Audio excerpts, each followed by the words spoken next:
Les questions liées à l'urgence climatique, les questions des injustices liées, si vous voulez, au défi de la sécurité climatique et bien d'autres questions de sauvegarde sociale affectent à plus grande, si vous voulez, proportion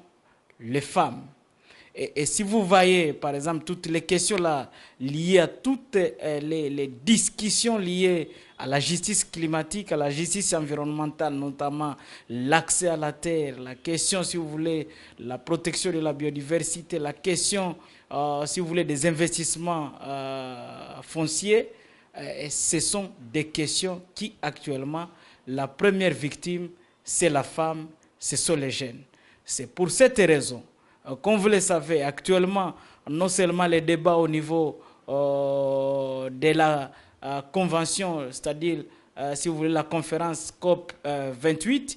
il était question de discuter par rapport non seulement à la question de l'implication des communautés locales dans les solutions liées à la crise climatique, l'implication des communautés dans les questions liées à la transition énergétique, l'implication de toutes ces communautés par rapport, si vous voulez, à une justice sociale et sauvegarde climatique. Et parmi, quand on parle de toutes ces communautés, la couche la plus fragile, ce sont les femmes. Donc, pour, si vous voulez, le Nord Kivu et notamment pour l'ACDH, en collaboration avec l'organisation des femmes cerveau vert pour l'avenir à Simé, il était question de hausser la voix, donner l'espace, si vous voulez, à la femme congolaise, donner l'espace à toutes ces femmes qui ont pour activité les investissements en termes de pêche, notamment sur les lacs Kivu, de s'exprimer et de donner leur voix par rapport à leur appui, à leur appel aux dirigeants, au monde, pour que des actions soient prises pour arrêter, si vous voulez, cette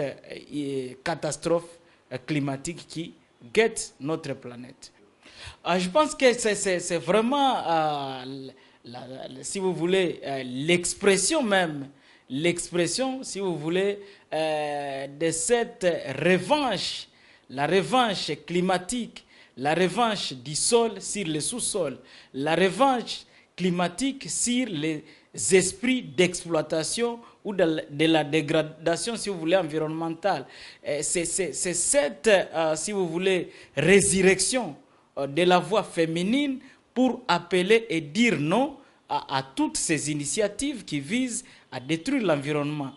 pour dire oui à toutes ces initiatives qui visent à faire de la promotion des énergies renouvelables une priorité de priorité. Parce que pour les femmes estiment, pour le Nord Kivu, que les alternatives liées aux énergies renouvelables sont non seulement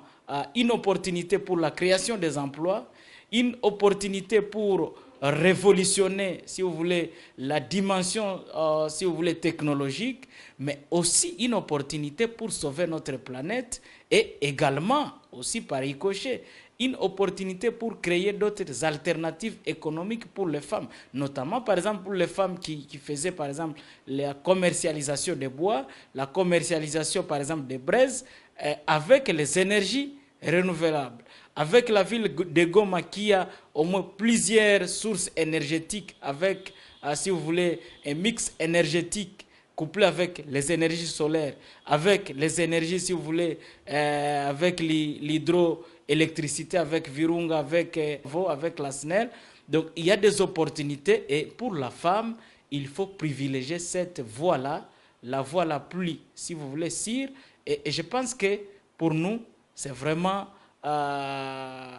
une histoire de succès, une leçon apprise que la femme est capable aussi de se mettre debout pour exiger des politiques et des pratiques